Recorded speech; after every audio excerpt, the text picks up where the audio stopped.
BRS party తలపెట్టనున్నటువంటి నిరుద్యోగ సభకి దాదాపు ఏర్పాట్లన్నీ కంప్లీట్ అయిపోయాయి. అనుమతి విషయంలో దోబుచ్చులాడుతూ ఉన్నారు. సిపి రెస్పాండ్ అవ్వట్లేదు ప్రభుత్వం దీనిపైన. హైకోర్టుకు వెళ్ళింది బీఆర్ఎస్. ఎల్బీనగర్ ఎమ్మెల్యే సుధీర్ రెడ్డి ఉన్నారు, మాట్లాడదాం. మీరు కుట్ర చేస్తుంది అంటారు ప్రభుత్వం, ఎట్లాంటి కుట్ర చేస్తూ ఉంది, ఏమనిపిస్తూ ఉంది? 18 రోజుల క్రితం పర్మిషన్కి అప్లై చేసినాం. వాళ్ళు అడిగిన అన్ని లాంఛనాలు పూర్తి చేసినాం. ఆ లాంఛనాలు కూడా ఒకరోజు అడగలేదు, రోజుకోటి అడుక్కుంటూ వచ్చిండ్రు. అయినా అన్నీ పూర్తి చేసినాం. ఈ రోజు వరకు కూడా మాకు ఎటువంటి సమాచారం లేదు. 3 రోజుల క్రితం కూడా కమిషనర్ గారు టెలిఫోన్లో మాతో కమ్యూనికేట్ చేస్తున్నారు.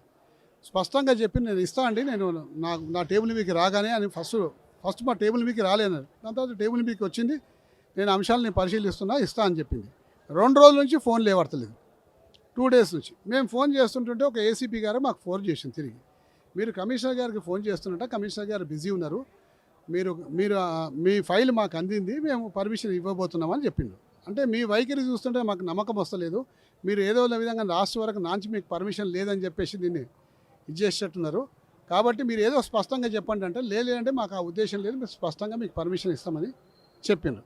కానీ ఇప్పటి వరకు పర్మిషన్ లేదు. 17th రేపు పొద్దున ఉదయం మా మీటింగు.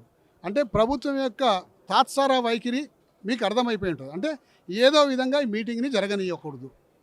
మేము ఒక మామూలు మీటింగ్ పెట్టుకున్నాం. మామూలు మీటింగ్ పెట్టుకుంటే నిన్న మొన్న ఇంటెలిజెన్స్ సమాచారం ద్వారా ప్రభుత్వానికి వచ్చిన నివేదిక సమాచారం ఏంటంటే దీనికి పెద్ద ఎత్తున నిరుద్యోగులు వస్తుండ్రు, పెద్ద ఎత్తున విద్యార్థులు వస్తుండ్రు అని చెప్పి ఉద్దేశంతో ఇది పెద్ద ఎత్తున బహిరంగ చాలా పెద్ద సక్సెస్ అయితే ప్రభుత్వం యొక్క బదనాం అవుతుంది, ప్రభుత్వం ఈ విషయంలో చాలా ఇబ్బంది పడుతుంది, కాబట్టి ఈ మీటింగ్ జరగనీయొద్దన్న ఉద్దేశంతో ఆపేస్తున్నారు. ఇదే కాకుండా 16వ తారీఖు జరపాల్సిన డిగ్రీ ఎగ్జామ్స్ దాన్ని 18కి మార్చారు.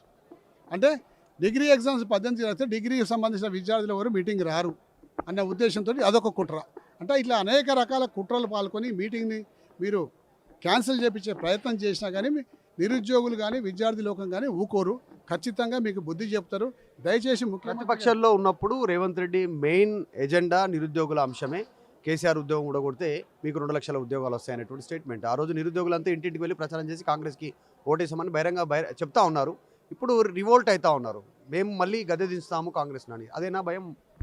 చూడండి, 62,000 ఉద్యోగాలు ఇచ్చినామంటే నేను ఎప్పుడో మొన్న కూడా భవన్స్లో ప్రెస్ కాన్ఫరెన్స్ అయినప్పుడు చెప్పిన, 62,000 ఉద్యోగాలు ఆయన ఈ ప్రభుత్వం వచ్చినాక ఆయన నోటిఫికేషన్ల ద్వారా ఆయన ఇచ్చిన పరీక్షల ద్వారా అపాయింట్మెంట్ లెటర్ ఇచ్చుంటే ఛాలెంజ్ చేస్తున్నా నేను, ఖచ్చితంగా ఆయన ఇచ్చేమని నిరూపించమని చెప్పండి, నా శాసనసభ్యత్వానికి రాజీనామా చేస్తా, మళ్ళీ జీవితంలో రాజకీయాల్లో ఉండను.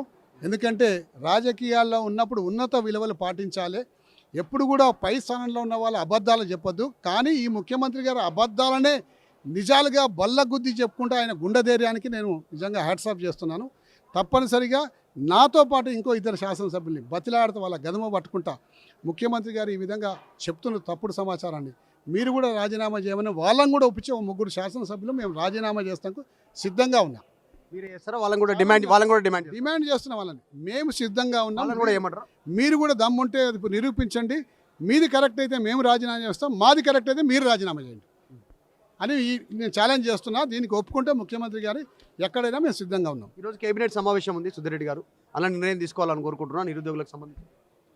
నిరుద్యోగులకు సంబంధించి నిర్ణయం తీసుకోవాలని చెప్పేసి అనుకుంటున్నారు, కానీ ఏం తీసుకుంటారో తెలియదు. ఇప్పుడు క్యాబినెట్ సమావేశం ఉందని చెప్పి విద్యార్థులందరూ కలిసి పాపం ఏం చేసినంటే, క్యాబినెట్లో వయో పరిమితి మీద మీరు 36 ఇయర్స్ ఉంచండి సార్ అని చెప్పి నిన్న ప్రెస్ కాన్ఫరెన్స్ వచ్చి ప్రభుత్వానికి విజ్ఞప్తి చేద్దామని చెప్పేసి అనుకుంటే పోలీసులు లాఠీలతో కొట్టి పోలీస్ స్టేషన్లో వేసారు.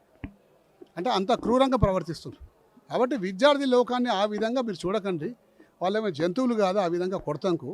వాళ్ళ కోరికల కోసం వాళ్ళు ప్రెస్ కాన్ఫరెన్స్ పెట్టుకుంటే కూడా ప్రజాస్వామ్యంలో మీరు పెట్టనీయకపోతే ఎన్ని రోజులు ఆపగలుగుతారు? ఇది ఆపలేరు. తప్పనిసరిగా మీకు బుద్ధి చెప్పే రోజు ఆ నిరుద్యోగులే కల్పిస్తారు. సుధీర్ రెడ్డి గారు, చివరిగా ప్రభుత్వం మొదట్లో కాంగ్రెస్ అధికారంలోకి రాగానే ఇది ప్రజాపాలన, ర్యాలీలు చేసుకోవచ్చు, ధర్నాలు చేసుకోవచ్చు, నిరసన చేసుకోవచ్చు, ప్రజాస్వామ్యబద్ధంగా అనేటువంటి స్టేట్మెంట్ చేస్తారు. ఈ రోజు పర్మిషన్ ఇవ్వనండి, అంటే రూట్ మార్చుకుందా ప్రజాపాలన అన్నారు మొన్నటి దాకా, ఇప్పుడు వ్యవహారశైలి మారుతుందా?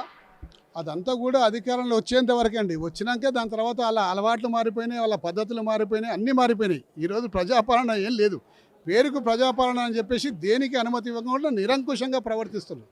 కాబట్టి ప్రభుత్వం ఇప్పటికైనా కళ్ళు తెలుసుకొని మా విద్యార్థులు నా విద్యార్థులు ఈ రాష్ట్ర విద్యార్థులు కాబట్టి ఈ రాష్ట్ర నిరుద్యోగులు కాబట్టి నేను ఇస్తాను 2 లక్షల ఉద్యోగాల నోటిఫికేషన్లు ఇస్తే అయిపోతుందని చెప్పి పెద్ద హృదయం చేసుకొని ముఖ్యమంత్రి గారిని నోటిఫికేషన్లు ఇవ్వమని చెప్పి కోరుతున్నాను. రేపు అనుమతి రాకపోతే కోర్టు నుంచి కానీ ప్రభుత్వం నుంచి కానీ నెక్స్ట్ ఫర్దర్ స్టెప్ ఏంటి? అంటే ప్రభుత్వం నుంచి అనుమతి వస్తుందని నాకు గ్యారంటీ లేదు, కానీ కోర్టు నుంచి వస్తుందని నమ్మకం ఉంది నాకు. ఖచ్చితంగా సభ జరిపి తీరుపుతాం.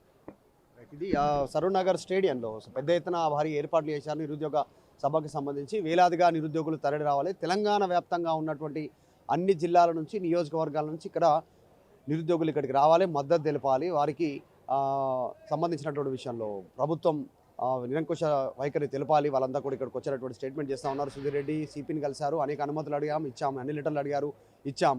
ఈరోజు ఇంకా వాళ్ళు పట్టించుకోవట్లేదు. ఒకవేళ 60,000కు పైగా ఉద్యోగాలు ఇచ్చినామని ముఖ్యమంత్రి లేకుంటే క్యాబినెట్లో ఉన్నటువంటి వాళ్ళు ఎవరు నిరూపించినా నేను రాజీనామా చేస్తా, శాశ్వతంగా రాజకీయాల నుంచి దూరంగా ఉంటాను, లేకపోతే నిరూపించకపోతే మీరు రాజీనామా చేసి శాశ్వతంగా రాజకీయాలకు దూరంగా ఉండండి అనేటువంటి సవాల్ ఎల్బీనగర్ ఎమ్మెల్యే సుధీర్ రెడ్డి చేస్తూ ఉన్నారు. వీడియో జర్నలిస్ట్ గజపతో మధు మల్కేడ్కర్, హైదరాబాద్, సరూర్ నగర్ స్టేడియం.